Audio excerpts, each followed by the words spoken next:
Magandang araw sa lahat ng mga tagapakinig. Ang kwentong ibabahagi ko ay patungkol sa uri ng aswang na kung tawagin ay gumon o kubot sa Hiligaynon. Ayon sa matandang paniniwala, ang gumon ay uri ng aswang na kung saan animo ay may buhok itong mahahalin tulad sa alambre. May nagsasabi namang hindi daw ito pormang kagaya ng tao kundi parang pinagbuhol na buhok. Ayon sa nakakita o nakaranas ng ganitong nilalang, ang sabi, animoy kumpul daw ito ng pinilog na buhok na kung saan ito ang ginagamit ng nilalang. Madalas mabiktima ng mga ito ang mga mahihina ang dungan o yung mga taong madaling matakot. Hindi ito karaniwang aswang na direktang nang lalapa o kumakain ng laman. Ang gumon, madalas malakas manghigop ng kaluluwa ng kanyang binibiktima. Ako nga pala si Samson, tubong Iloilo. Ang ibabahagi kong karanasan ay hindi pangkaraniwan. Marahil nagtataka kayo kung bakit hindi naging maganda ang kabataan ko. Ang ama ko ay isang tanod na lasinggero, samantalang kami naman ng nanay ko kung ano-anong trabaho ang pinapasukan para kumita ng pera. Bali minsang labandera, minsan naman ay naglalako ng kakanin o di kaya'y nangunguha ng mga galon sa mga kapitbahay upang mag-igib. Medyo may kalayuan kasi ang iniigiban ng mga panahong ito. Hindi pa uso ang poso o gripo. Direkta kami sa dam na kumukuha ng magagamit sa araw-araw. Maaga akong nagigising dahil sa aking inay na para bang orasan ng bibig sa umaga. Lasing ka na naman. Wala ka na bang gagawin kundi ang uminom? Sana isaksak mo na lamang yung whiskey sa bituka mo. Wala na nga tayong makain pero ikaw parang wala ka lang pakialam. Litanya ng nanay ko na umuusok sa galit sa tuwing makikita ang tatay na tinatanghali ng gising dahil sa pagkalasing. Halos araw-araw ito at ito yung naging orasan ko sa umaga. Ang mga litanya ni nanay sa ama kong nuknukan ng lasenggo. Naturingan itong isang tanod pero sa tuwing magpapaalam na roronda pagbalik nito ay tila ba tinatahi na ang daan dahil sa kanyang kalasingan. Samantala, abala sa paghahanap buhay si nanay at ako naman ang kanyang katuwang sa paglalabada.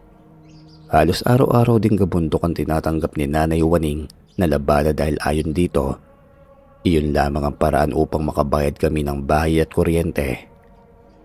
Ni hindi na tayo makakain ng maayos, mas inuuna pa ng tatay mo ang pag-iinom. Samson, magkayak ka na at kinaaling Loredo tayo ngayon. Ang mga borders niya marami daw doon mga nagpapalabada. Diyos ko, hindi ako mauubusan ng laway pero ang pasensya ko, ganito na lang kaikli. Hinayupak yung ama mo na yan. Nay, ang kulubot niyo sa mukha dumadami na.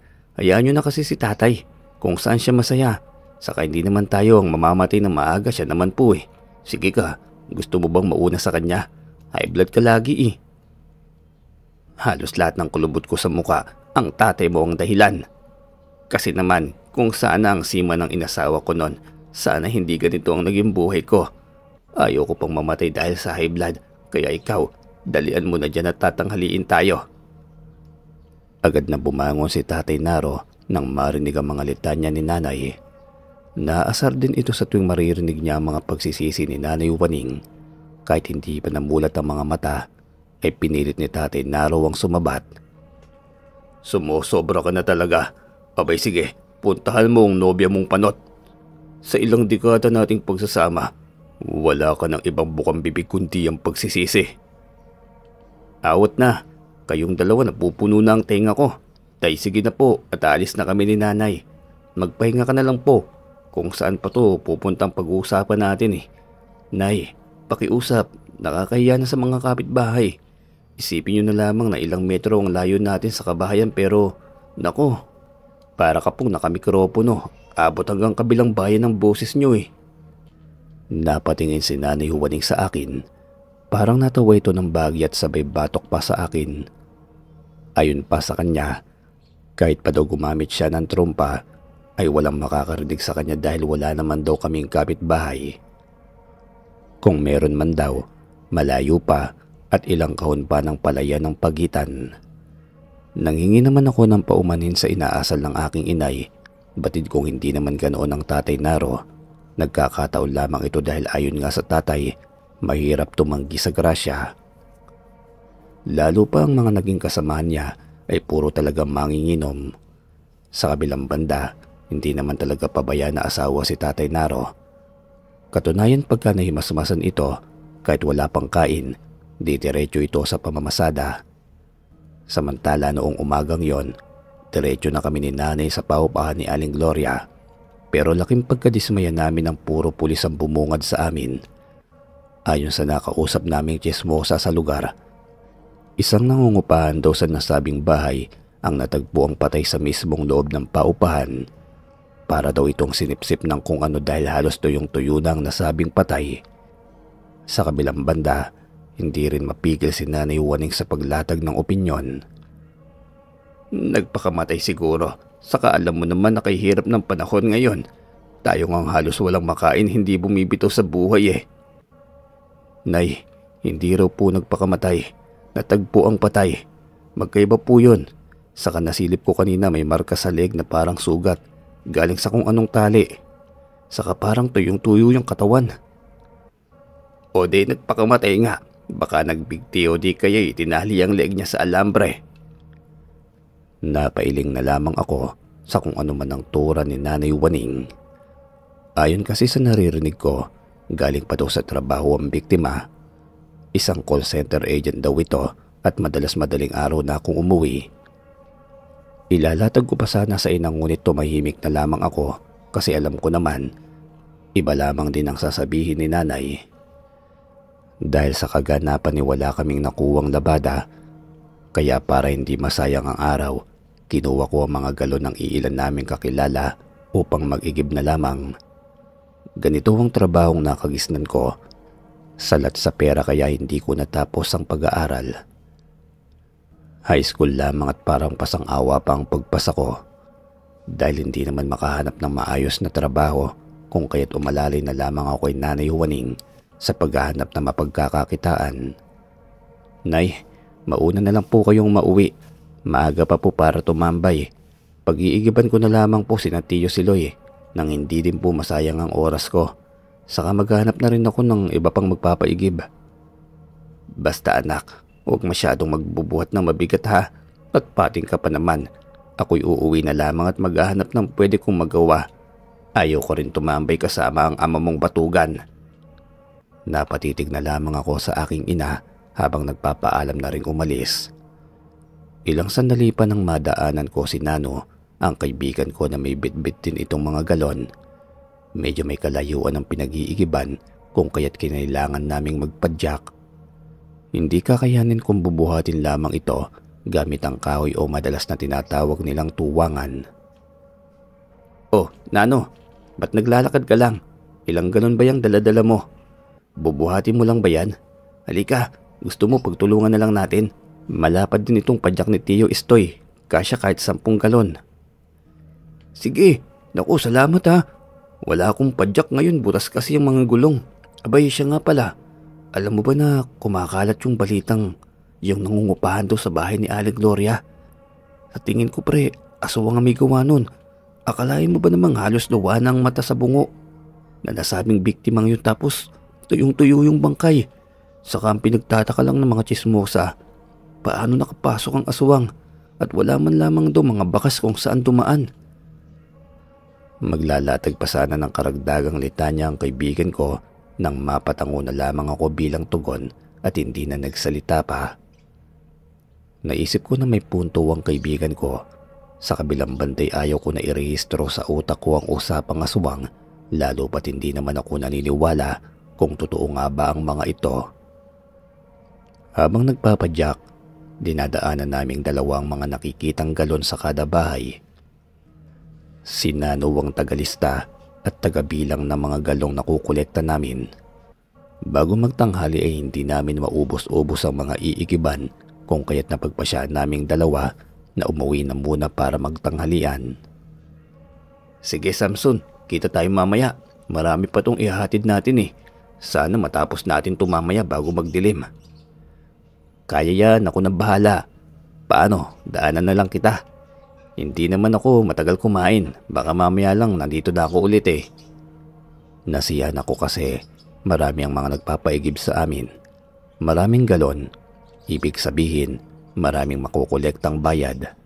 Samantalang naabutan ko si Nanay Juaning na nagpapalamig ng kalamay sa dahon ng saging. At ayon din kay Nanay, pag natapos na ang paglalatag niya, saka kami magtatanghalian. Maglalako pa kasi siya pagkatapos. Dahil sa gutom na ako'y natakam ako sa nilalatag ni Nanay. Ang sarap po niya na, kaso mainit pa. Titikim sana ako. Si tatay po, asaan? Galat na ang nangyari kanina.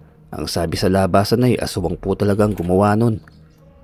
Lumabas si Tatay Naro mula sa banyo. Nagpupunas pa ito dahil katatapos lamang maligo. Napasabat ito nang marinig niya ang litanya ko. Aswang? Sa lugar natin. Saan naman daw galing? Tsaka walang mag-aasik ng kung anong-ano dito. Dahil halos lahat ng mga nandito puro halangang kaluluwa. Kita mo to, hindi uubran kung sino mang aswang nadadayo rito. Abay may kalalagyan sa akin pag nagkataon. Ibinida ni tatay ang mga braso na may muscle. Parang ipinagdidiinan niya na kayang-kaya niya maging aswang pa yon. Bigla namang nainis si Nanay Juaning at pinatungan niya ito ng dahon ng may kalamay. Aray! Init ang init! Grabe ka naman, Juaning. Alam mo namang mainit yan. Ayan tuloy, nagmarka ang dahon. Magmayabang ka pa. Buti nga hindi itong kawali ang pinatong ko. Pasalamat ka't dahon lang yan. At ang arte mo kanino ko pa pinalamig ang kalamay. Batukan kita dyan eh. Maaswang ka sana. Mainit nga. Sige nga, ilagay mo yan sa kamay mo. Tsaka huwag ka namang ganyan. Gustuhin mo ba namang mangyaring masama sa pinakamamahal mo? Itong nanay mo, Samson, kulang to sa lambing eh. Kung hindi ka lang talaga. Napangiti na lamang ako dahil kahit galit na galit ang nanay ko, kahit anong away nito kay Tatay Naro, ni minsan hindi ko ito nakita ang gumanti ang tatay. Nararamdaman ko ding mahal nila ang isa't isa, kaso nga lamang dahil sa realidad ng buhay, madalas mas napagtutuunan ng pansin ng ibang bagay. Kaya pinananalangin ko na lamang na dumating ang araw na magkakasundo rin ng dalawa. Matapos ang pananghalian, nagpaalam na rin ako kasi marami pa kaming kailangang igiban. Si Nanay Juaning naman ay bitbit ang bilao. Maglalako na rin ito ng kalamay.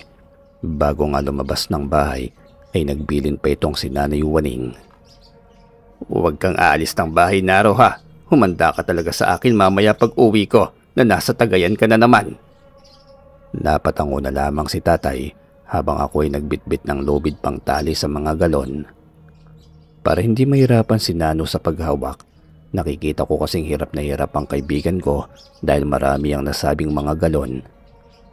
Naisokbit ko pa ang talibong dahil nga gagamitin ko pang panggapas ng kahoy na pangtukod sa padyak. Kailangan kasi ng alali lalo pat kinakailangan naming magdagdag ng espasyo. Ilang sandali pa nang madaanan ko si Nano sa gilid. Tawang-tawa habang tinitingnan ng mga batang may pinagkakatuwaan. Nahabag ako nang makita kong may pulang likido na tumutulo sa noo ng matanda. Dahil sa awa, kung kaya't walang pagdadalawang isip na tinulungan ko ang matanda na siya namang pagsaway sa akin ni Nano. Hayaan mo lang, Samson, ikaw naman. Nagkakatuwaan lang ang mga bata. Yung matanda kasi ang baho tapos tingnan mo ang itsura niya. Ang dungis at sobrang dugyot. Tama lang yan sa kanya. Kahit na, hindi niyo sana ginanyan. Kayong mga bata kayo, magsitigil kayo kung ayaw niyong ipangtali ko kayo sa poste. Lolo, ayos lang po ba kayo? Diyos ko, may mga dugo po kayo sa noo. Tara po't ipapagumot ko kayo sa sentro. Tayo na po, kaya niyo po bang maglakad? Napangiti ang matanda bilang tugon sa mga sinabi ko. Tinitigan pa ako na para bang may nais itong sabihin. May dinukot siya sa bulsa na maliit na puyo-puyo. Inabot niya ito sa akin kasabay ng paghaplas nito sa mukha ko at para bang may binibigkas na kung anong kataga. Pero pakiwari ko'y wala namang naririnig o naiintindihan. Lolo, huwag na po kayong magsalita. Baka po kung ano pang mangyari sa inyo. Diyos ko, daming lumalabas na dugo sa noon nyo oh. Nano, bilisan tulungan mo kami. Dadalhin natin si Lolo sa sentro. Ano ba? Dalian mo. Iwanan mo na yan dyan pre. Di naman natin kilala yan at naku, madami pa tayo sa nangyari sa kanya. Kayo naman, ang malas ng araw na ito. Kahit pa nagdadabog ang kaibigan ko, hindi ko na lamang yon pinansin pa. Mas nakatuon ang atensyon ko sa kalagayan ng matanda dahil nakikita ko kasing naghihingalo ito na para bang mawawala ng hininga. Dahil malapit lang naman ang sentro kung kaya't agaran nang humingi kami ng tulong, pero sa kasamaang palad, wala nang buhay ang matanda nang may pasok namin ito sa sentro. Nanlumo ako na para bang nagkaroon ng koneksyon sa matanda. Hindi ko alam pero naiyak ako nang sinabi ng isang volunteer sa sentro na patay na ang nasabing matanda. Diyos ko naman, patawarin niyo po ako Lolo. Hindi ko man lamang kayo nailigtas.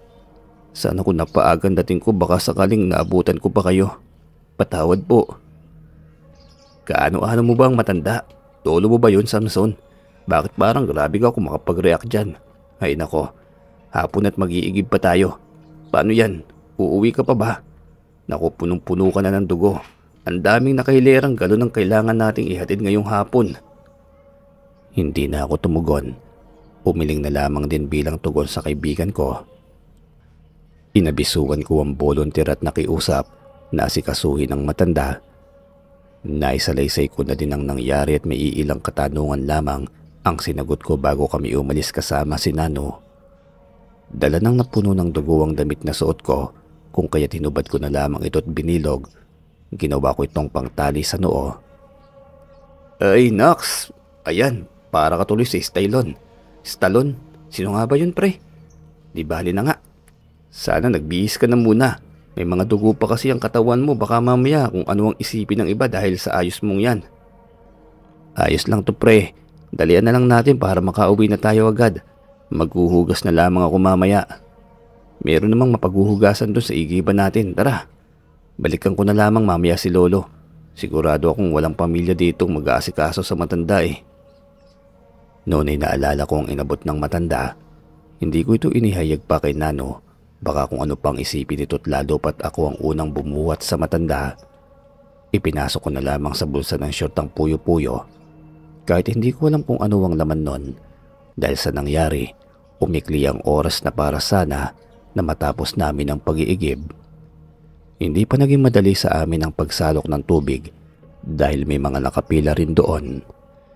Inaabot na tayo ng paglubog ng araw pre. Siguro ipagpabukas na lamang natin itong natitira. Ito na lang munang naunang 15 galon ang ihatid natin.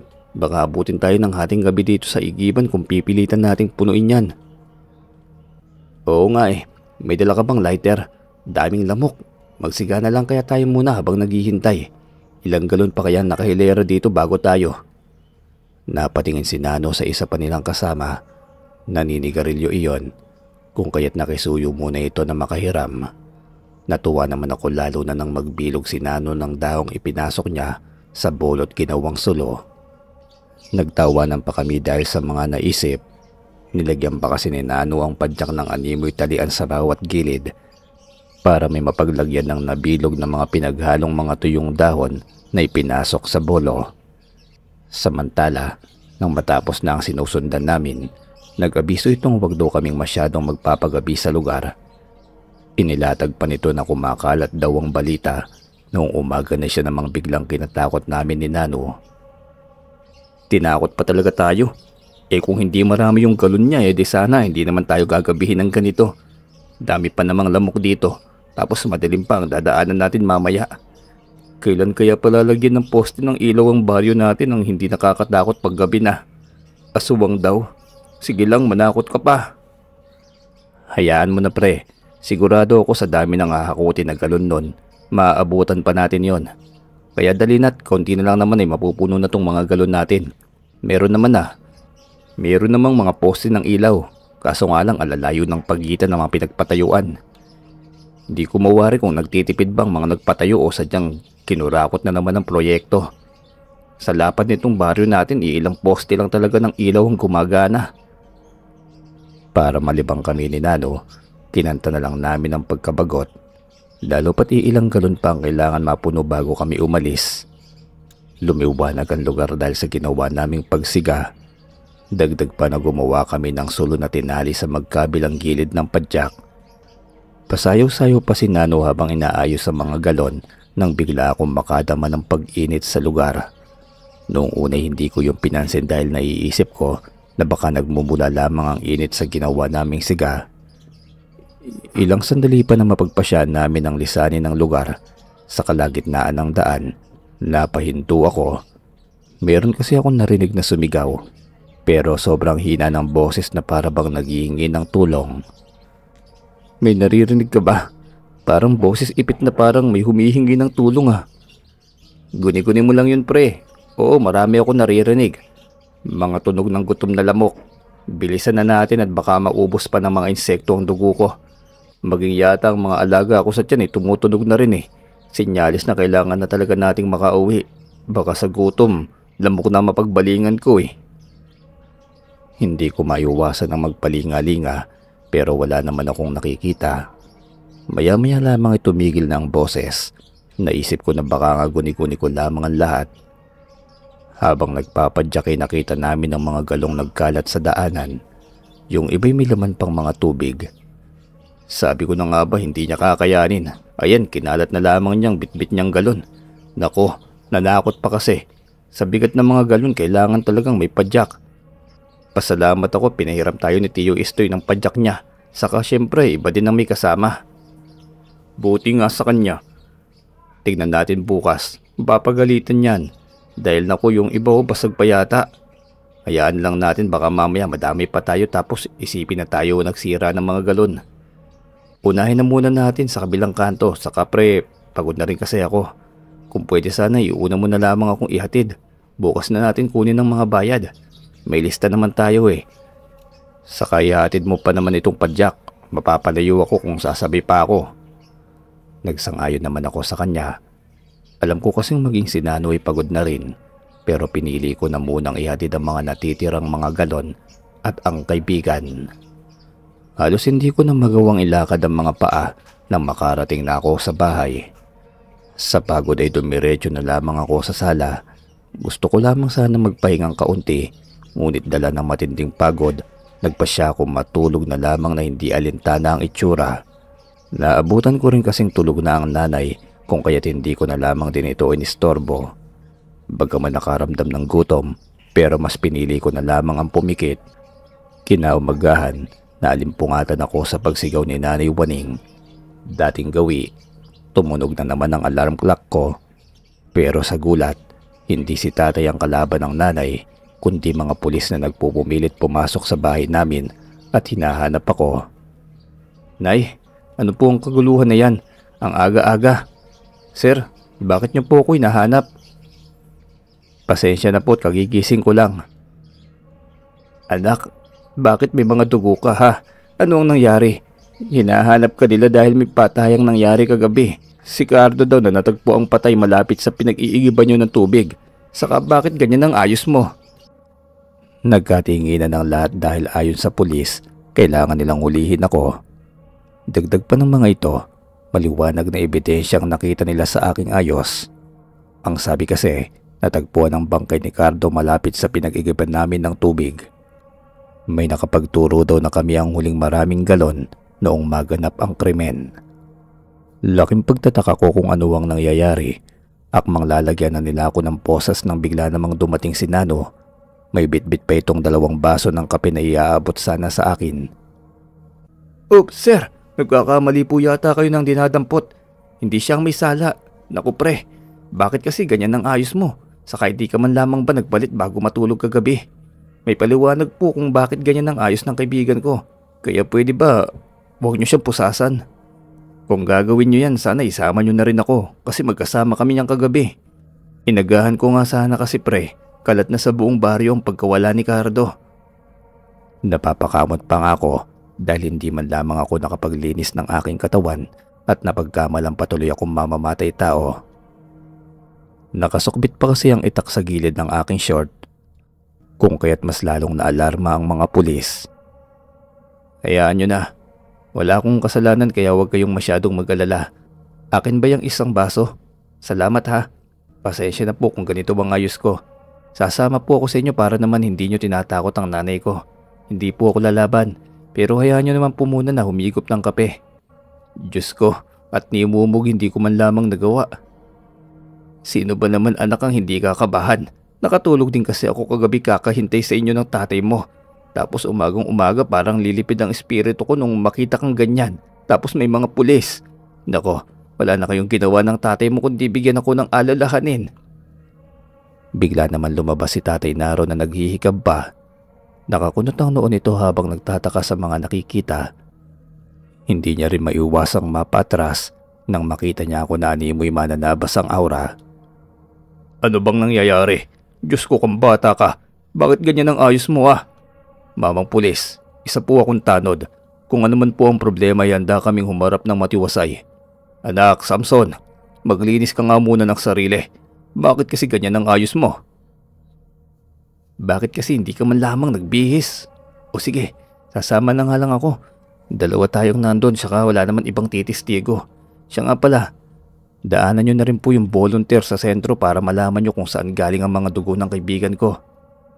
Nagpresenta na rin ang lahat na sumama kahit pa hindi ako sigurado sa kung ano ang kahihinatnatan ng aking pagsamay. Mas pinili ko na lamang ang kumalma. Ayoko din naman sanang madamay ang pamilya ko pero parang biro ang nangyari lalo pat kung bakit ako napagbintang ang mamamatay tao. Wala na ring nagawa pa ang mga pulis kundi isama ang lahat. Tumaan na rin ang patrol sa sentro ng barangay. Pinababa na muna ako kasama ng isang pulis. Kinausap nito ang isa sa mga nakabantay doon. Napatras pa ang nasabing bantay dahil sa aking ayos. Habang nakatitig sa akin, naisalaysay nito ang nangyari sa nooy matandang tinulungan namin noong hapon. May inabot na supot ang volunteer na ayon dito. Gamit iyon ng matandang inihatid namin. Dagdag pa nito na hindi nila matagpuan ang bangkay ng nasabing matanda. Bigla daw iyon nawala at naiwan ang gamit nito. Dahil wala naman daw pamilya kung kaya't inabot na lamang iyon sa akin. Oh, ayan sir ha. Malinaw ang pagkakasabi ng volunteer.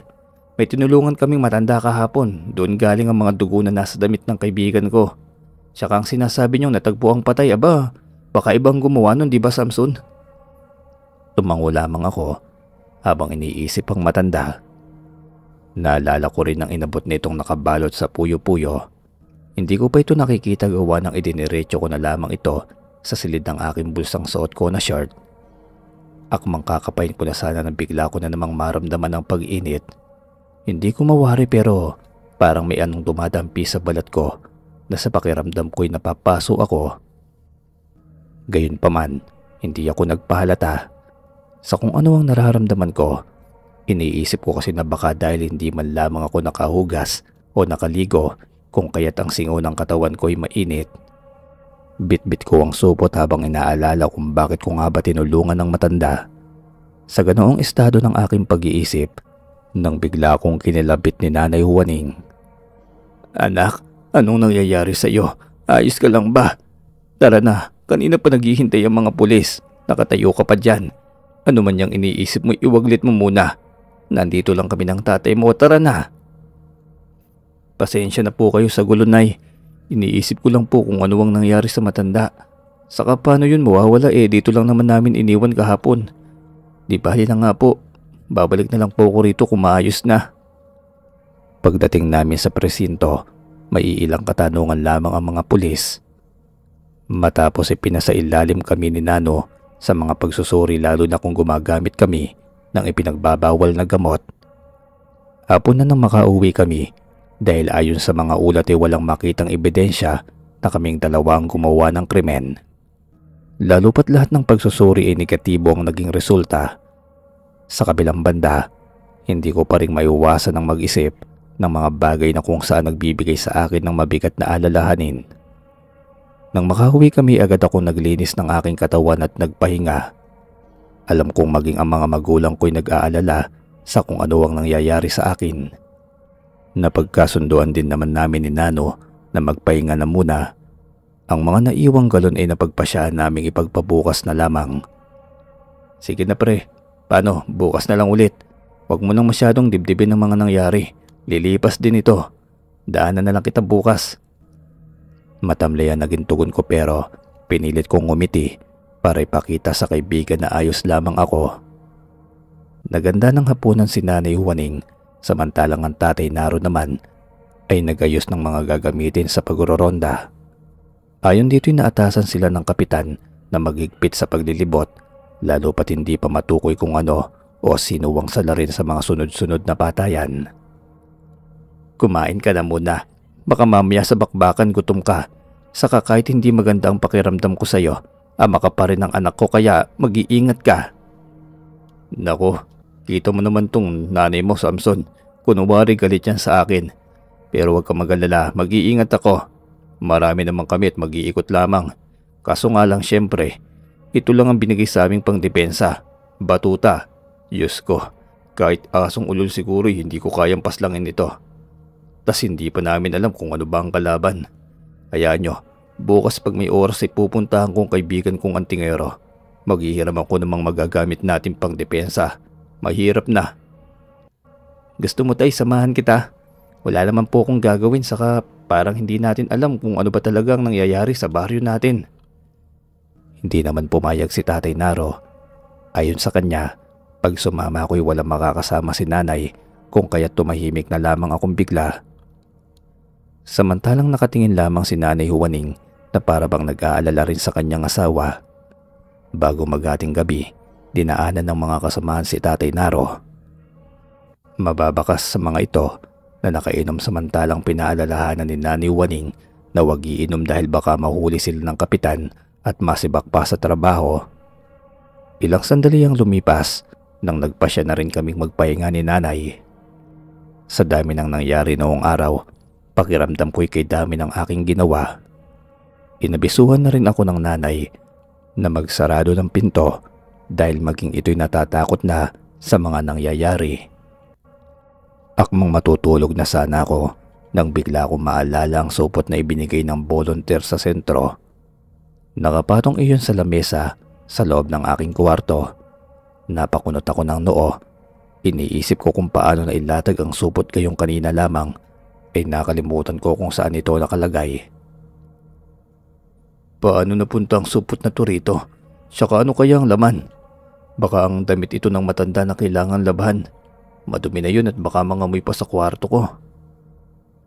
Lumabas ako para sana ilagay sa labahan ng nasabing mga gamit. Laking gulat ko na pagbukas ko, tumambad sa harapan ko ang mga maliliit na librito. Mababakas ang kalumaan nito dahil animo, may mga putik pa sa mga gilid nito. Wala naman akong makitang damit o kung anumang gamit na suot ng matanda. Napailing na lamang ako at nagpasya na lamang na magpahinga. Naiisip ko kasi baka lamang namali ang volunteer nang inabot niya sa aking supot. Inilapag ko na lamang ito sa lamesa at pinili na lamang na magpahinga. Noong gabing yon, halos hindi ako makatulog ng maayos. Para bang may kung anong gumigising sa aking diwa. Makailang beses na ako nagtangkang pumikit pero inabot na ng ilang oras ay dilat pa rin ang aking mga mata. Ano ba kasi itong pakiramdam ko na ito? Diyos ko, antok na antok po ako. Bakit parang ayaw pumikit ng mga mata ko? Napabalikwas ako sa pagkakahiga. Kinurap-kurap ang mga mata na para bang naiisip ko kung nananaginip ba ako. Nakita ko kasi ang nakaupo na nakasungkod na matanda sa gilid ng aking higaan. Nakangiti ito habang nagpapasalamat. Hindi ko akalain na ikaw ang pipiliin ng gamit. Medyo patpatin at hindi ko alam kung kumakain ka ba ng tama. Pero sige, para kasing lumuluha na yung mata mo sa gulat. Pagpasensyahan mo na, pero may kailangan lamang akong iklaro sa iyo. Naway gamitin mo mga gamit sa maayos na paraan. Sino po kayo? At paano po kayo nakapasok sa kwarto ko na... Nay, may multo rito. Bigla akong hinampas ng matanda ng hawak nitong sungkod. Ayon kasi rito, kahit anong pagsisigaw ang gawin ko'y walang sino man daw ang makaririnig sa akin. Mababakas sa mukha ng matanda na naaasar iyon dahil hindi ako tumitigil sa pagtawag kay Nanay. hanggang sa mga hampasin niya na ako ng tungkod nang siya namang pag-atras ko sa higaan. Sino po bang hindi matatakot? Di ba patay na po kayo? Tsaka ano po yung ginagawa niyo rito, Lolo? Sa ayos niyo, sino ang hindi kikilabutan? Hahaba ang usapan kung isasalaysay ko pa. Ang mga libreto sa supot ay mga kaalaman. Yang kailangan mo pang pag-aralan. Baka katulong yan sa'yo. Hindi lang para sa sarili kundi maging sa pamilya mo. Nakasaad dyan ang lahat ng mga aral na kung matututunan mong gamitin, magbibigay ito ng swerte. Pero kung may swerte, may kaakibat ding karma at obligasyon.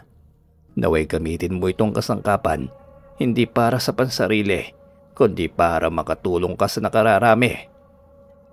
Hindi na ako nakapagsalita dahil naguguluhan ako sa nakikita.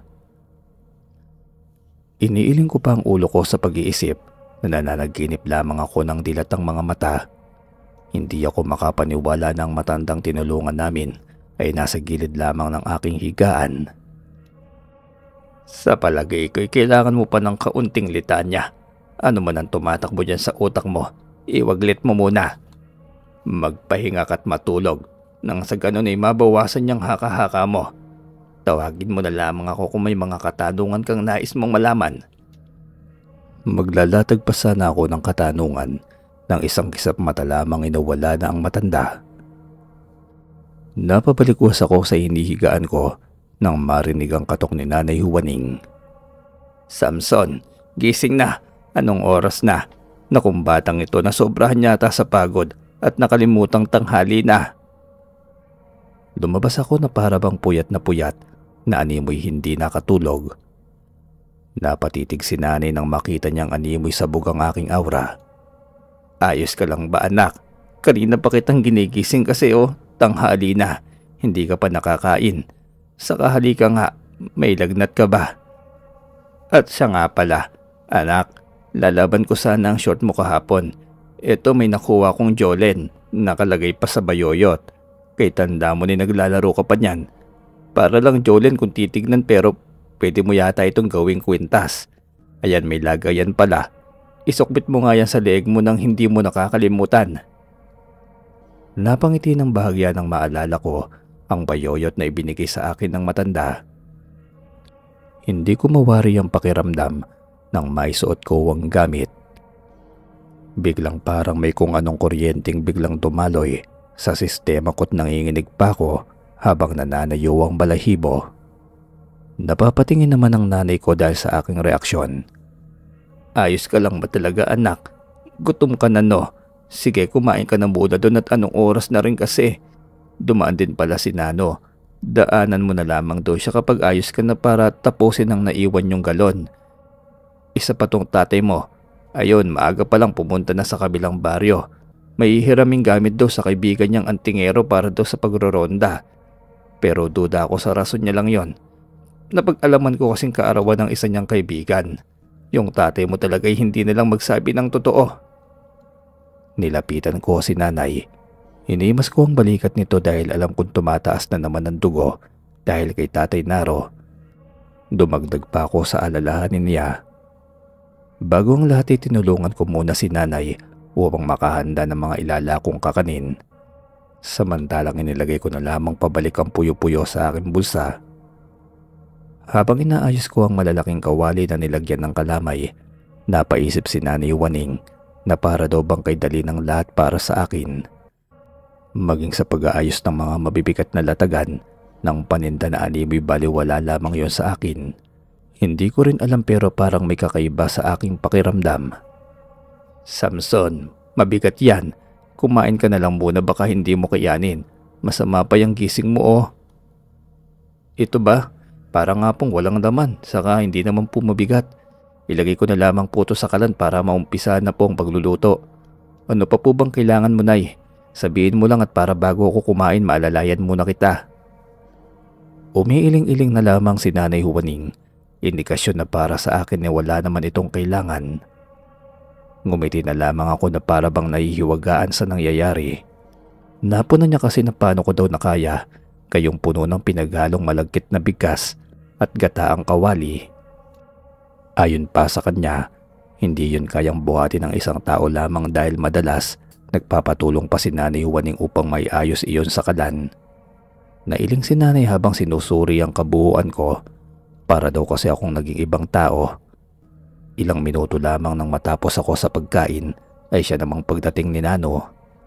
May mga dala itong mga gamit na para sa aming pag-iigib.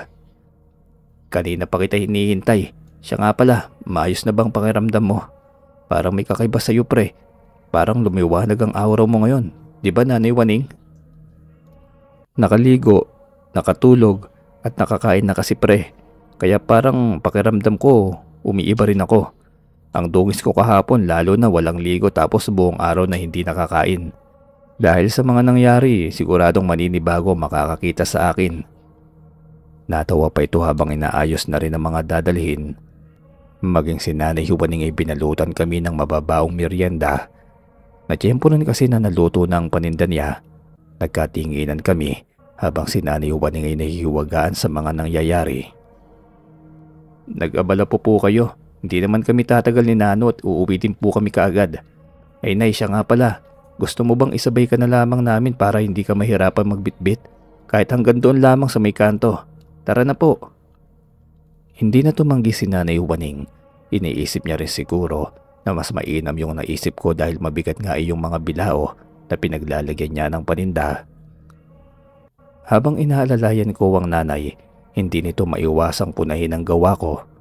Lalo pat parang ang lahat ay kay gaan-gaan para sa akin. Hindi din yun nakaligtas sa mata ng kaibigan ko pero hindi na ito umiimik. Bagkus ay umalalay na lamang din sa amin. Minuto lamang ang nakalipas nang ibinaba namin si Nanay sa maliit na tambayan. May ilan doong bumili kaagad ng kakanin. Bago kami umalis ay sinigurado muna naming maayos ang magiging lugar ng nanay ko sa paglalatag ng kanyang mga paninda. Paano Nay? Mauna na po kami ah. Mag-iingat po kayo rito. Bata pa ako pre para mauna. Huwag naman ganyan. Di pa nga tayo nagkakanobya eh. Nanay Juaning, maraming salamat pala sa libreng merienda. Saka na tayo maghanap kung may maayos na tayong trabaho. Sa ngayon mag-igib na muna tayo kasi nga wala tayong makolekta. Wala rin tayong pera. Nagkatawanan na lamang kaming dalawa nang sa hindi kalayuan ay tinawag kami ng Ale. Iniabot sa amin ang kaidaming mga galon. Nasa 50 ang tantyang bilang ni Nano. Pre, ang dami. Saan natin ipaglalalagay ang iba? Kaya natin yan. Kunti lang yan. Saka mahaba pa ang oras, huwag kang... Napatigil ako sa pagsasalita nang makita ko ang mga taong nagsisigawan sa hindi kalayuan sa aming kinatatayuan. Merong isang lasing na nag-aamok at may hawak-hawak itong itak. Merong hinihilang tao na duguan at para bang hindi na humihinga. Bigla na lamang uminit ang ulo ko na para bang may puwersang kumawala sa aking kaloob-looban. Walang ano-ano'y sinalubong ko ang lasing at binigyan ng isang napakalakas na suntok. Sentro iyon sa tiyan ng lasing. Napatigil iyon ng bahagya at napabulagta na lamang sa daan. Samson! Ano, pre? Ikaw ba yan? Hindi na ako tumugon. At para bang pakiramdam ko'y sinasapian ako ng kung ano. Maraming mga tanod at nagresponde. Meron pang napasigaw dahil sa biglaang pagbulagta ng lalaki. Samantala, nilapitan ako ni Nano. Hinawakan nito ang mga kamao ko na nooy namamangha sa kung ano ang nangyayari. Tao ka ba pre? Nakita mo yun? Hindi ka pa natakot. Tsaka kailan ka pa natutong manuntok ng lasing? Kung alam ko lang na marunong ka pala pagdating sa mga basagan ng muka. Paano ko nagawa yun? Di ko alam eh. Maging ang alin na umaabot ng kanilang galon ay napahinto na rin. Maging ito hindi makapaniwala sa aking ginawa. Nais pa sana ng aling magtanong pero noong mabaling sa kanya ang atensyon ko, bigla itong nataranta na para bang biglang nakaramdam ng kilabot. Imbis na magsalita inilabas na lamang nito ang mga galon na aming pag-iigiban. Sa pagpapatuloy ng kwento, hindi maalis sa isip ko ang mga nangyayari. Kahit iyong mga bagay na hindi ko hawak na para bang wala ako sa kontrol. Sa kabilang banda, hindi namin alintana kung gaano karami na ang mga pag-iigiban. Ang tanging nasa isip lamang namin noong mga oras na yon ay kung paano maihatid ng maayos ang mga galon. Nakailang beses na pabalik-balik kami dahil nais din sana naming makabawi sa isang araw na hindi kami nakapagtrabaho. Iilang galon pa pre, parang aabuti na naman tayo ng gabi. Diyos ko, hindi na natin namalayan ng oras. Pero pre, pansin ko parang hindi ko ramdam sa iyo ang pagod. Kanina pa tayong dalawa, halos ikaw na nga nagbubuhat ng lahat pero kita mo naman, maning-mani lang sa iyo. Kaysa magsalita ka dyan pre ng kung ano-ano, magsiga ka na lamang doon. Iilang galon na lang to at matatapos na tayo. Pero sadyang kay bilis talaga ng oras. Hindi natin kayang habulin. Napatawa si Nano at nagsalita ito ng pabiro. Hindi daw kasi hihinto ang oras kahit anong gawin nilang dalawa. Dahil sa dami ng mga galon, hindi na naman namin namalayang dumidilim na. Nawiwili pa kasi sa tuksuan at asaran habang inaayos ang mga galon. Medyo nabahala na naman ako dahil naalala ko ang mga nangyari noong nakaraang gabi. Hindi ko na malaya na umiilaw pala ang bato paggabi. Hindi pangkaraniwang liwanag ang naibibigay ng kwintas. Kung kaya't kahit wala kaming dala na kahit anong pang-ilaw ay ayos lamang. Nakikita ko naman kasi ang daanan. Nako, paano mo hindi makikita umiilaw yung kwintas mo? Saan mo nabili yan pre? Ang ganda. Tignan mo, kahit sobrang dilim ang liwanag naman ang nasa harapan mo. Biglang napatakip ng bibig si Nano at hindi na gaanong nagsalita pa nang may marinig na nakakapangilabot na huni. Maging ako'y tumahimik na lamang din habang nakikimatsyag na lamang sa aming dinaraanan. Ano man ang naririnig naming hindi na lang namin pinagtuunan pa ng pansin. Habang nagpapadyak, napapasipol ako nang sa ganon maaliw ko ang sarili sa ibang bagay. Ayoko kasing sakupin ako lalo ng takot ang aking sistema. Noong unay parang wala man lamang sa amin kahit na madilim. Maya-maya ay biglang humangin. Mahina lamang pero sapat iyon para mapagalaw ang mga sanga ng kahoy sa paligid na dinaraanan namin. Maya-maya lamang ay biglang may narinig kaming paglagutok ng parabang nabaling buto ng kung ano ang tunog na yon. Ano yun pre? Pwede bilisan natin para kasing may kung anong sumusunod sa atin eh. Wala pa naman katao-tao sa lugar. Medyo may kalayuan pa tayo sa mga kabahayan. Kalma lang pre. Malapit na tayo. Ilang kanto na lang yan. Habang nagsasalita ako nang may kung anong pumulupot sa likod ng padyak at bigla itong napahinto. Dahil kahit anong padyak ang gawin ko'y ayaw talagang umusad nito. Kahit ipadyak ko ng paulit-ulit, animoy mahirap patakbuhin na para bang may pumipigil doon. Naloko na. Parang may naapakan siguro tayong kung ano. Ayaw nang lumakad ng padyak eh. Baba ka muna pre, tulak mo. Nanginginig naman sa takot si Nano at ayaw nitong bumaba. Lalo na nang makita niyang isang figura ng ulo na nasa likuran ko mismo. Pigil ang bibig na para bang gusto niyang sumigaw. Masasabing madilim ang paligid pero maaaninag kahit pang mga puno na nakapalibot sa amin. Kung kailan pa malapit na tayo sa kakapananakot. Kasabay ng pagsalita ko ang aking paglingon. Tumambad sa harapan ko ang bungkos na mga parabang pinagbuhol-buhol na buhok. Animoy nakatali ito sa likod ng aming padyak dahilan ng paghinto nito. Imbes na matakot ako, buong puwersa kong ipinagbabakla sa mga nakatali sa padyak. Ni hindi ko alintana kung ano ang ginagawa ko. Basta ang nasa utak ko lamang ay matanggal ang mabigat na humahatak sa sinasakyan namin. Puro buhok. Buhok ng ano to pre? Ikaw na nga magpadyak. Mahihirapan ako kung hindi ka kikilos dyan. Kung gusto mo pang mabuhay, kumilos ka. Hindi yung naghahalo-kip-kip ka lamang dyan na para kang daga. Buhok lang yan. Ang dapat sa ganito ay tinatapon. Binilog ko ang nasabing mga bungkos ng buhok at itinapon sa malayo. Kahit hindi na kumilos ang kaibigan dahil sa takot, pinilit ko na makalayo kami sa lugar na yon. Dahil pakiramdam ko, hindi basta buhok lamang ang nakaengkwentro namin, kundi isa itong uri ng aswang. Imbes na dalhin ko pa uwi sa kanila si Nano, ay dumiretso na ako sa bahay. Nababahala kasi ako sa kanya dahil nakikita ko talaga kung paano nilalamon ng takot ang aking kaibigan. Halos hindi na nga ito makapagsalita ng tuwid dahil sa nanginginig siya sa nerbiyos. Anong gagawin natin? Paano ang tubig? Ihahatid ba natin? Aswang ba yun, pre? Bakit walang katawan? Ako nang bahala, pero parang kay hapdi ng mga kamay ko. Ang init ng mga buhok na yon, para siyang matigas na alambre. Nakaramdam din ako ng paghapdi ng balat at kamay ko. Hindi ko man nakikita pero parang may kung anong tumutusok. Oo, aswang yung pre. Hindi ko lang alam kung ano ang katawagan doon. May tumutulo sa padyak na animoy kung anong likido. Hindi naman kasi namin makita. Dahil madilim nga, pinakiramdaman lamang namin ang mga nangyayari. Kahit masakit at mahapdi pa ang mga kamay ko, pinilit ko pa rin ang sariling imaneho ng maayos ang aming sinasakyan. Wala na akong pakiramdam kung ano ang nararamdaman, basta ang nasa isip ko'y makalayo lamang sa lugar na yon.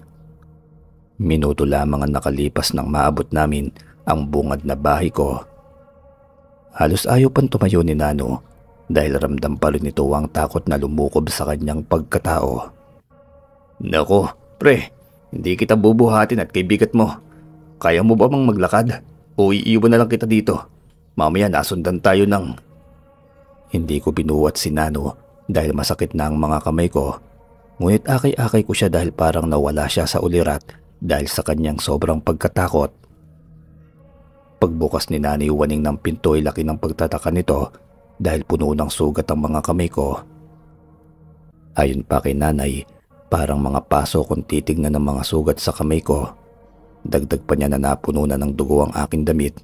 Ni hindi lamang sa damit, maging sa padyak na sinakyan namin, nagkalat ang mga pulang likido. Diyos ko, anong nangyari? Nano, bakit nanginginig ka? Malamig ba? Sabi ko na nga ba sabi ko sa inyo, kanina wag na kayo magpagabi. Kahit ang tatay mo hindi pa nakauwi, Samson. Anong oras na? Ang sabi kukuha lamang yun ng gamit nila pang ronda pero inabot na ng ganitong oras ni hindi na nakauwi. Kayong dalawa, upo doon sa mahabang sopa. Kumuha si Nanay Waning ng malinis na pamunas para panglinis ng mga kamay ko. Hindi naman ako makapaniwala na ganoon ang pinsala na natatamo ko. Habang nililinis ni Nanay Waning ang mga sugat, hindi niya maiwasang magtanong kung ano ang nangyari. Nung unay ayaw ko pa sanang maghayag dahil ayaw kong matakot ang aking inay. Ngunit mapilit si Nanay Waning. Sa palagay mo ba, mapapanatag ako gayong tignan mo nga si Nano?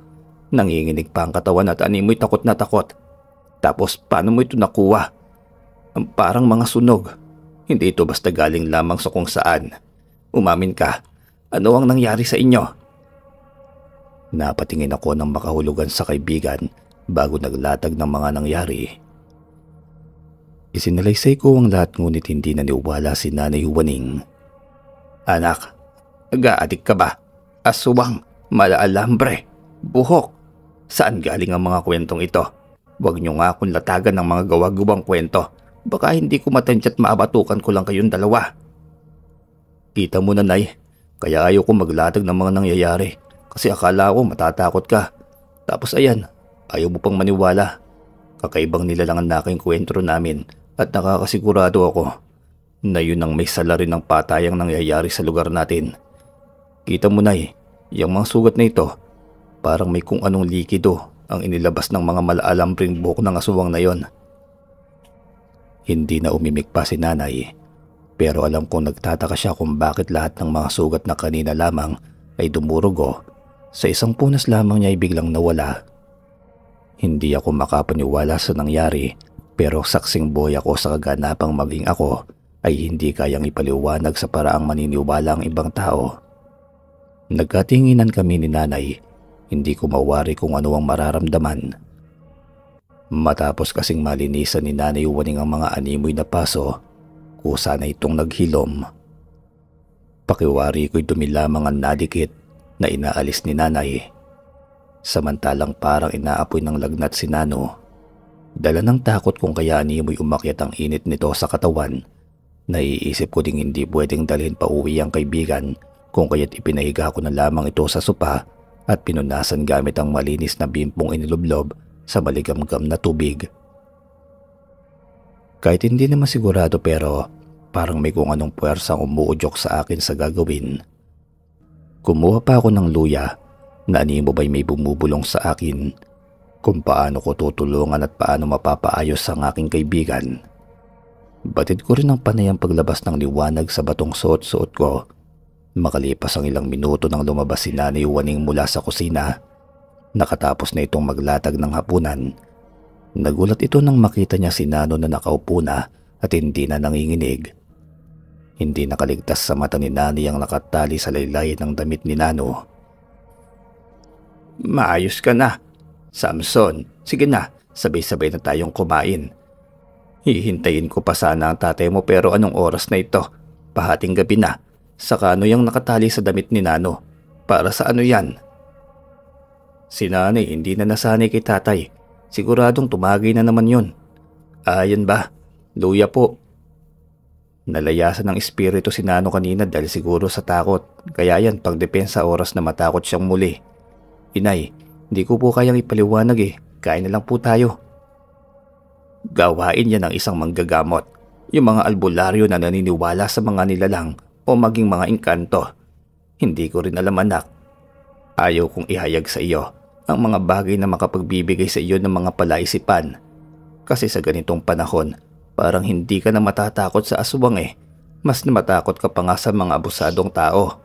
O siya sige, at lumalalim na ang gabi. Nano, tara na nang makahigop din kayo ng mainit na sabaw. Habang nagsasalita si Nanay Juaning, may biglang naglagabog sa likod ng bahay. Noong una'y mahina lamang kaya hindi namin pinansin hanggang sa marinig ko na naman ang lagotok. Naalala ko ang tunog ng kung saan na para bang naguhudyat ng banta sa lugar. Akmang tatayo na nang bigla kong marinig ang sunod-sunod na pagsutsot. Tinignan ko si Nanay Juaning at Nano ko napapansin din ba nila kung ano ang aking naririnig. "Oo pre, naririnig ko. Yan din yung una nating narinig kanina. Diyos ko, anong gagawin natin?" "Kalalaki niyong tao, natatakot kayo. Tao tayo. Alam nating depensahan ng mga sarili, hindi lamang sa salita. Maitak sa gilid. Natatakot kayong dalawa. Hindi sasantuhin ng itak ko ang kung sino mang aswang na magtatangkang pumasok. Kahit tatay mo nga, Samson, takot dyan eh." "Sino ba namang hindi matatakot na iitak yan? Siya nga pala, nasaan na ba yung mahabang kawayan na pangharang ng mga pinto? Mahirap na, inay." Nagligpit kami ng pinagkainan at nagsarado ng bahay. Maging mga bintana. Nagbungkahi din si Nano na kung maaari ay hindi kami magpapatay ng ilaw. "Nay, may mga bote ka ba? Yung mga iniinuman ni tatay, minsan na itatabi mo ba?" "Pre, umiilaw na naman yung kwintas mo. Pansin ko sa tuwing may mangyayari sa iyong sumasabay din yung..." Akmang hawakan na niya sana ang suot kong kwintas nang biglang napasigaw si Nanay Juaning. Nano'y lalabas sana para kunin ang mga bote na hinahanap ko. Wala naman pala sa loob ni inay kung ano ang nangyayari, kung kaya't wala din sa loob niya na binuksan ng likod ng bahay. Pagbukas niya pa lamang ng pintuan ay tumambad sa kanyang harapan ang malakampon ng kadilimang anyo ng isang nilalang na nababalutan ng napakayabong na buhok. Nakaangat ito sa lupa na tila ba lumulutang lamang kasabay ng hangin. Inakyatan si Nanay Juaning ng kung anong nerbiyos dahil sa kanyang mga nakikita. Akmang atras na sana siya nang biglang lumabas din ako para alalayan siya. Dahil sa takot, biglang hinimatay si Nanay. Mabutit maagap naman ako sa pagsalo sa kanya, samantalang kumuha ng lighter si Nano. Hindi niya rin mawari pero sa nakikita namin, hindi ito titigil hanggat hindi napupuksa. Bigla ko naisip ang apoy. "Kanina pa tayo tinatakot ng buhok na yan eh. Halika dito at sisilaban na lang kita. Kung kanina natakot mo ko, ngayon hindi na. Walang hiya kang aswang ka." "Umatras ka pre, at tulungan mo ko kay nanay. Kasi itong nanay ko ayaw pa maniwala eh." Binuwat ko ang aking ina at pinakalma na muna sa mahabang sopa. Wala man lamang ako nakuwang bote na dapat sana'y gagawin naming sulo. Napagpasya namin ni Nano na pailawin lahat ng pwedeng mapailaw. Batid kasi namin ang kusang lumalayo ang nilalang sa liwanag. Maghahating gabi na, naupo kaming dalawa sa tabi ni Nanay Uwaning habang hinihilot ko ang aking ina. Nakarinig ako ng mga nag-uusap sa labas ng aming bahay. Nagtatawanan pa na para bang nabubulol. Nagmulat ng mata si Nanay Uwaning nang marinig ito. Narinig nito ang litanya ng asawa kapag lasing na. Umakto si Nanay Uwaning na para bang walang nangyari. Kanina lang parang hindi na kayo makagalaw tapos ngayon bigla na lang kayong babangon, Nay. Pag naririnig mo talaga si tatay tumatapang ka eh. Diyan ka na lang po at ako nang lalabas. Baka mamaya kung ano pang mangyari sa'yo. Nano, pakibantayan muna si Nanay. Pre, lalabas ka. Mag-iingat ka ha. Parang tayo kasi ang punteriya ng nilalang. Hindi naman ng... Nahinto sa pagsasalita si Nano nang makarinig ito ng pagsisigaw. Takot na takot ang mga boses na parabang nagmamakaawa. Patakbo kong tinungo ang pinto sa pag-aakalang may masamang nangyayari sa labas. Ayos lang ba kayo? Tay, pasok na po. Akala ko kung ano nang nangyari. Wala naman anak. Nako, pagpasensya mo lang tatay ha. Pero ito, may dala kaming mga pangontra sa... Nahinto sa pagsasalita si Tatay Naro nang biglang tumambad sa aming harapan. Ang malakampon ng kadilibang anyo ng isang nilalang na kung saan nagdulot ng kakaibang kilabot sa amin. Nagsipagtakbuhan ng mga kasama nito samantalang nakatawa pa si Tatay Naro. Ayon kasi sa kanya, isang gumo nang nasa aming harapan. Hindi naman ako natakot, nagulat lang. Ito pala ang suliranin ng baryo. Hoy anak ng tiyanak, na para kang ulo na tinubuan ng alambre. Pag ako napuno sa iyo makikita mo. Hala sige na Samson, pumasok ka na. Walang kwentang gumo ng kilabot. Kita mo hindi nga. Nagulat si Tatay Naro nang bigla siyang hampasin ng gumon sa likod. Sunod-sunod ang hampas na ginawa ng nilalang na para bang nasisiyahan sa ginagawa. Tay, ayan sobrang yabang mo kasi. Kaya yan napahamak ka. Masakit ba? Ano, ayaw mo pang pumasok? Ang hapdi ng likod ko, parang napaso. Masyado ng agresibo ang gumon. Palibasa nakakuha na ng biktima. Simple lang ang katapat niyan. Apoy. Hindi yan aalis dito sa bahay natin dahil may nais itong makuha. Huwag nyo na isarado ang pinto. Buksan nyo lang at papasukin nyo ang aswang na yan. Binatukan ni Nanay Uwaning si tatay. Lalo pa nakakaramdam pa rin ang takot si nanay dahil sa nakita. Itong nanay mo talaga panira palagi. Hindi ako takot sa mga ganyang nilalang. Una sa lahat, ang mga ganyan nilalang ay madaling puksain. Lalo pa kung bago pa lamang ito sa lugar at hindi pa nakapangbibiktima. Kung alam ko lamang na yan ang kumukuha ng mga buhay ng iilang nating kababaryo, di sana'y dinala ko na lamang ang kumpare ko rito. Yung kinuna namin itong mga gamit. Palusot ka pa. Kinuhanan nyo ng gamit bakit lasing ka? Kumuha ka lang ng gamit anong oras na hindi ka pa umuuwi? Namimiss mo lang ako Itong nanay mo kahit kailan. Huwag ka na kasing magalit. Kita mo may latay ako sa likod. Mahapdi pala. Para siyang asidong nakakasunog ng balat. Umirap lamang si Nanay Uwaning habang padabog itong kumuha ng panlinis sa likod ng asawa. Akala niya sa simpleng punas lamang ay gagaling kagaya ng sa akin, pero laking pagtataka ni nanay na hindi naghilom ang mga ito. Bakit? May problema ba?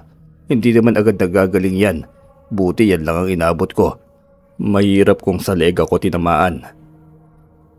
Yung sa'yo Samson, bakit parang kay bilis naman ng paggaling nun? Tsaka wala ngang ilang pahid lang parang dumi lang yung nakadikit sa balat niya. Hindi ko rin po alam, Nay.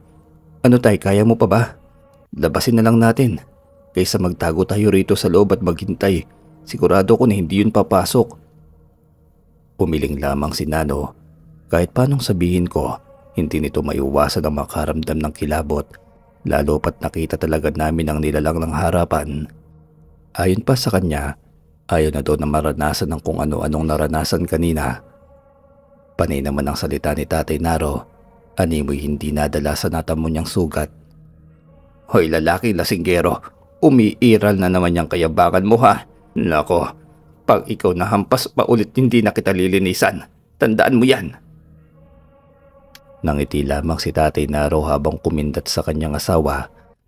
Yun ang nagpatawa sa akin dahil animoy nataranta si nanay ng bigla niyang kindatan. Akalain mong parang teenager ang dalawa kong magbangayan. Kunwari pa tong si nanay sandali tay. Anong sandatang gagamitin mo? Lighter? Aanin mo yan. Saka tay, may dala ka pong gin. Hindi biro tong ginagawa natin, tatagay ka po ba? Napangiti lamang si Tatay Naro at hindi na sumagot pa sa aking katanungan. Lumabas kaming dalawa habang hawak-hawak ko ang itak. Nakapatay lahat ng ilaw. Tanging nag-iisang kasera lamang ang iniubang nakasindi at hawak-hawak ito ni Nanay Waning habang kasama si Nano. Magkabilaan ang tayo namin ni Tatay sa harap mismo ng aming bahay. Madaling araw na sa tansya ni Tatay Naro dahil nakakarinig na kami ng panakanakang tilaok ng manok. Maya-maya pa nang biglang umilaw na naman ang kwintas na suot-suot ko. Dahil hindi lamang yun ang unang beses na makakainkwentro ang nilalang, kung kaya't nag-abiso agad ako kay Tatay na maghanda. Tay, nasa paligid lang natin siya. Naririnig mo ba? Lagatok ng kung anong daladala ng aswang. Wala namang katawan, tanging ulo lamang na nalibutan ng maraming buhok na gaya ng alambre. Psst! Huwag kayong maingay. Narito siya. Nanayuwang balahibo ko nang bigla kaming paikutan ng napakayabong na buhok. Hindi ko mawari kung paano ito tatagain kayong parang hindi naman kayang putulin iyon. Samantalang si Tatay Naro ay pasimple pa rin tumungga ng gin pero hindi niya ito nilunok. Kalmadong humanda lamang ito sa pag-atake. Nakarinig kami ng animoy pagngisi ng nilalang. Boses babaeng paos na naririnig namin. Maya-maya pa nang biglang tumambad sa harapan namin ang malakampo ng kadilibang anyo ng nilalang na animoy may mapupulang mga mata. Nakikita ko yun lalo pat mas lalong lumiliwanag ang suot kong kwintas. Ako manghihigop ang nasabing aswang nang bigla namang bumuga ng gin si Tatay Naro kasabay ng pagsinti niya ng lighter.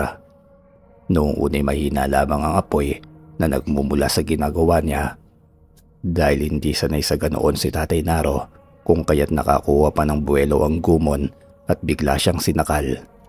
Napasigaw ako habang pinagtatataga ko ang buhok na nakapalibot sa amin. Nakikita kong halos mawalan na ng hininga si Tatay Naro at napasigaw siya ng malakas habang tinatawag ang kanyang nanay. Yan ang abang sinasabi ko Diyos ko, Naro. Hoy, halimaw, bitawan mo ang asawa ko. Sa sobrang tindi ng pinaghalong galit at takot ni Nanay Waning, ibinato niya ang hawak-hawak na gasera. Tiyempong sumabit iyon sa buhok ng gumon at nagdulot ng pagliyab. Halos maubusan na ng hininga si Tatay Naro nang bigla siyang itapon ng nilalang. Yan ang sinasabi ko Nauuna kasi laki ang kayabangan mo. O ano, umubra ba? Samson, tulungan mo ang tatay mo. Akala ko ba galit ka sa kanya? Nako, iiyak ka rin pala kung may mangyayaring masama kay tatay. Sige po, ako na magbubuhat. Nako, umaga na pala.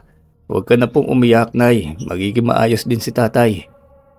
Binuhat ko pa si Tatay papasok ng bahay. Nawalan lamang iyon ng malay dahil sa impact ng pagtilapon. Hinayaan na lamang muna namin siyang makapagpahinga. Noong araw ding yon, pinatawag ng nanay ang kaibigang albularyo ni Tatay Naro. Pinatignan namin para masigurong magiging maayos lamang ito, samantalang nailatag ng albularyo ang gamit na tangan-tangan ko. Ito daw ay isang uri ng mutya na galing sa isang matandang ermitanyo. Sinuri na rin ng albularyo ang mga inilatag ko na gamit na nagmula pa kay Angkong, ang matandang nag-iwan sa akin ng lahat. Namangha pa ang albularyo dahil sa inilabas ko ang mga libreta, ang mga maliliit na aklat ng karunungan. Nais ni Angkong na aralin ko ang lahat ng nakasulat na katuruan sa nasabing gamit, ngunit hindi ko alam kung saan magsisimula. Nangako naman ang nasabing albularyo na mag-aali ito para madali kong matutunan anuman ang nais kong malaman. Ayon pa sa manggagamot, pili lamang ang mga taong napagkakalooban ng mga ganoong uri ng mga gamit lalo pat maraming hindi ang naniniwala. Noong una'y tutol pa si Nanay Huwaning pero hindi naglaon ng pagtanto niya, mas makabubuti pag nasanay na ako dahil hindi lamang ito nakakatulong sa iba kundi maging sa aming pamilya. Hanggang dito na lamang po ang aking kwento. Maraming salamat sa inyo mga kasityo.